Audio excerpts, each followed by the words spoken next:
Graça e paz a todos os seminaristas, nosso Seminário Teológico do IBBC, turma 2023, apostila de número 1, segunda matéria, Bibliologia.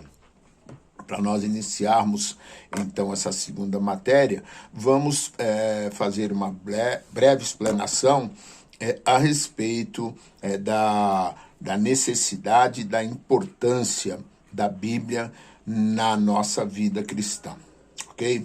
Bem, a Bíblia é o livro mais vendido e mais lido no mundo. Ela exerce um grande fascínio sobre a humanidade. É uma obra tão antiga quanto moderna e também relevante. Nunca um livro teve tantos amigos e inimigos e foi tão perseguido e destruído. Um dos maiores inimigos da Bíblia foi o famoso filósofo francês Voltaire, do século XVIII, que pretensiosamente afirmou: a Bíblia é uma obra morta e em menos de 100 anos cairá no esquecimento. Ironicamente, 50 anos após essas palavras, a sua residência se transformou na Sociedade Bíblica Francesa e a sua imprensa particular passou a produzir milhares de Bíblias. Essa disciplina vai abordar temas pertinentes à Bíblia quanto à sua estrutura, composição, formação e autoria, e dentre outros temas. Por ser um manual da fé e prática dos cristãos, supõe-se que cada um tenha um exemplar da Bíblia e conheça os fatos relativos a ela. Ou é para ser assim. A primeira suposição é mais verdadeira que a segunda. Infelizmente, muitos cristãos não conhecem a história da Bíblia, bem como a sua estrutura, composição, os manuscritos que deram base para a tradução e nem outros assuntos de grande importância e relevância sobre a Bíblia.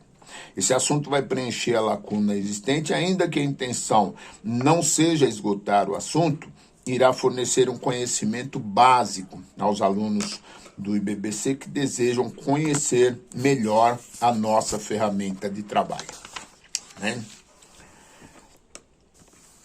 A Bíblia é um dos livros mais perseguidos. Nós tivemos imperadores romanos que mandaram queimar todas as Bíblias e chegaram a comemorar o fato de que haviam erradicado a Bíblia. Isso há 1000 e poucos anos atrás. E ela está aqui até os dias de hoje, nos alcançando com o seu poder, com a sua unção, com a sua graça. Bem, definição. Bibliologia é o estudo da doutrina da Bíblia. Esta área da teologia trata da Bíblia e de tudo que envolve a sua estrutura e composição. Os manuscritos originais, as línguas originais, o formato, material de escrita, autoria, traduções, autenticidade, autoridade, credibilidade, inerrância, infalibilidade, canonicidade, inspiração, iluminação, revelação geral e específica, a necessidade da escritura, livros apócrifos e pseudepígrafos, dentre outros assuntos. Bíblia, definição. A Bíblia é a revelação de Deus para a humanidade. Nós podemos dizer que ela é uma das revelações. E, com certeza, tirando Jesus, que foi a revelação do próprio Deus entre nós, a Bíblia é a revelação mais importante. Primeiro Jesus, depois a Bíblia, a palavra de Deus. A Bíblia vem do termo grego biblion, que significa rolo ou livro. Esse termo é o diminutivo de biblos, que significa coleção de pequenos livros. O termo biblion deriva-se originalmente da cidade fenícia de nome Biblos, que era um dos antigos e importantes centros produtores de papiro. Com o tempo, esse vocábulo acabou sendo usado para designar as escrituras sagradas, as sagradas escrituras. Essa questão relacionada à origem do termo vindo da Fenícia, porque o papiro foi um dos primeiros materiais utilizados para a escrita, ok?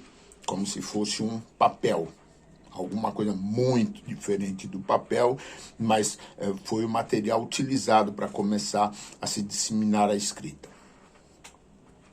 As Sagradas Escrituras já eram chamadas de Bíblia já no 2º século depois de Cristo. A Bíblia é um livro incomparável e inigualável. Não existe nenhuma escritura religiosa que sobrepuja o valor inestimável das Escrituras Sagradas. Algumas obras pretensamente valiosas, como o Alcorão, o Livro dos Mórmons, não possuem credenciais como as que autenticam a Bíblia como um registro verdadeiro da revelação divina.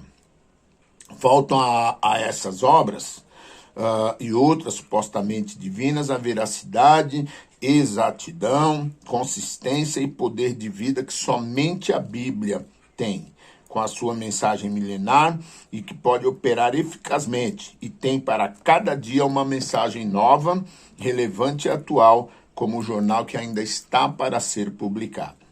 A Bíblia é uma obra única quanto à singularidade, imparcialidade, caráter, origem divina, influência, mudança de vida e alcance toda a humanidade em todos os lugares, em todos os tempos. A importância histórica, moral, religiosa e etc. Imaginar o mundo sem a Bíblia é retroceder a Gênesis 1:2, a terra era vazia e sem forma. Para termos uma ideia do caos que seria, foi o reformador francês João Calvino, do século XVI, que ao refletir sobre esse assunto concluiu: as escrituras são os óculos que nos permitem ver e focalizar as coisas e sem as quais tudo será sempre confuso. Okay? A necessidade da Bíblia. Estamos na página de número 83. A necessidade da Bíblia. A Bíblia é necessária para conhecer o Evangelho. Tá? A Bíblia é necessária porque ela é o alimento da nossa alma. A Bíblia é necessária para conhecer a vontade de Deus. A Bíblia é necessária para conhecer a Deus. A Bíblia é necessária para se viver uma vida digna. Procedimentos para estudar a Bíblia.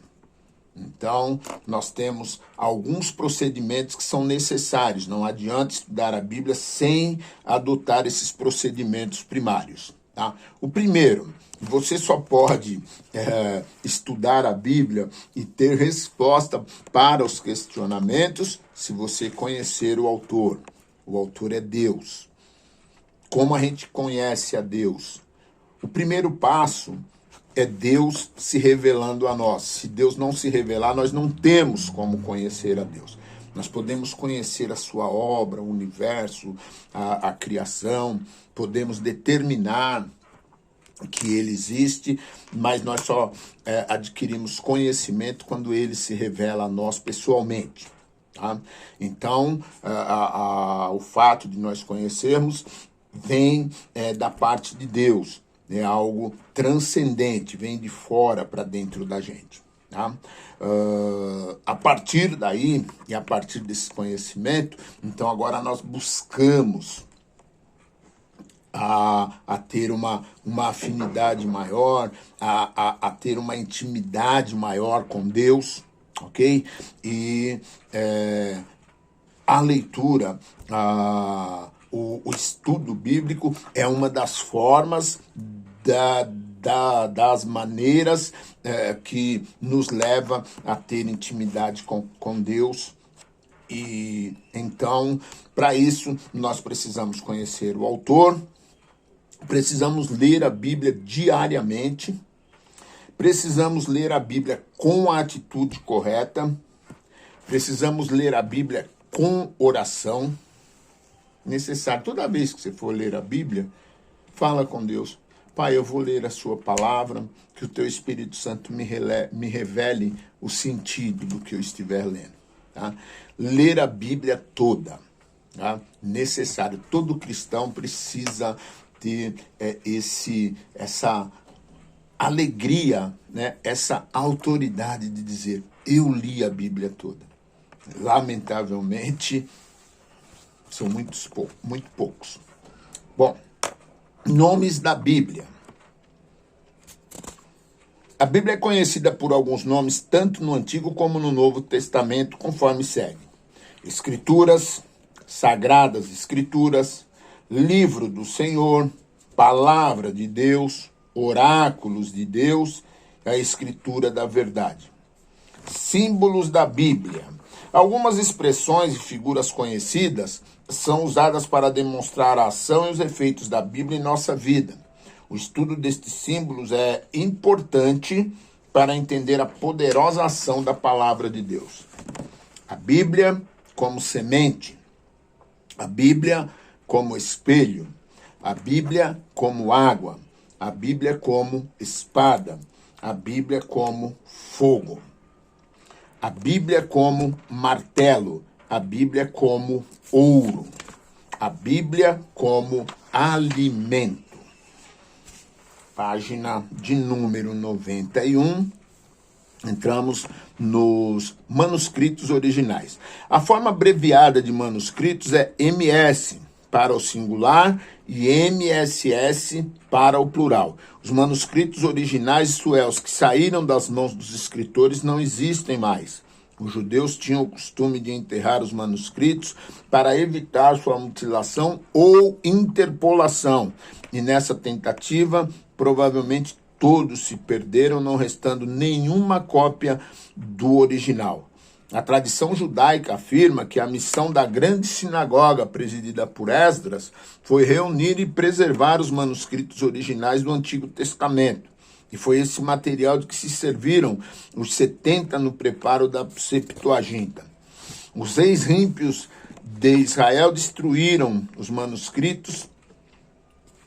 Antíoco Epifânio, também, quando dominou a Palestina, em 175, 164 depois de Cristo, quando dominou a Palestina, destruiu todas as cópias das escrituras que estavam no templo. E no reinado do imperador Diocleciano, de 284 a 305 depois de Cristo, muitas cópias foram destruídas. Ele chegou a cunhar uma moeda comemorando tal vitória. Em 1947, próximo ao Mar Morto, foi descoberto o manuscrito do profeta Isaías em forma de rolo, escrito em hebraico, do ano 100 a.C., sendo o mais antigo que é o mais antigo manuscrito bíblico até então conhecido. Essa coleção de manuscritos tem fornecido cópias do Antigo Testamento e cópias de obras apócrifas. A descoberta se deu quando um beduíno saiu para procurar uma cabra perdida e entrou numa caverna onde descobriu certo número de jarras com cerca de 60 centímetros de altura. Dentro dos jarros encontrou os rolos envoltos em pano de linho. Além da cópia completa de Isaías, foram encontrados fragmentos dos livros de Gênesis, Levítico, Deuteronômio e Juízes. Quase todos os manuscritos do Antigo Testamento que se dispõem foram escritos depois do ano 1000 depois de Cristo. Os manuscritos do Mar Morto passaram a ser os mais antigos desde então. Hoje existem cerca de 4.000 manuscritos conhecidos da Bíblia, ou partes da mesma, feitos entre o século II e o século XV. Esse número é superior ao dos manuscritos de qualquer dos escritos mais antigos. Não há uma cópia completa conhecida de Homero anterior a 1300 depois de Cristo. Homero foi um poeta grego que viveu por volta do século 9 a.C., que escreveu a literatura mais antiga da Grécia, a sua Bíblia, Ilíada e Odisseia, cuja obra ninguém contesta quanto à sua veracidade. Materiais de confecção. Os principais materiais utilizados na escrita original foram dois, papiro e pergaminho. O papiro É o nome de uma grande planta aquática encontrada em todo o Egito, nos pantanais e nos lagos. A planta crescia até uma altura de 3 metros, alguns chegavam a 7 metros, com grandes flores abertas em forma de sino. Para fabricar esse papel, os caules da planta eram despidos da sua casca externa, cortados em pedaços com compartimento de 30 a 45 centímetros. Nós vamos parar por aqui, por conta da extensão do vídeo, e retornamos depois na página 92, no outro vídeo, retomando o mesmo assunto a respeito do papiro, ok? Boa aula, façam as recapitulações e se preparem, tá bom? Deus abençoe.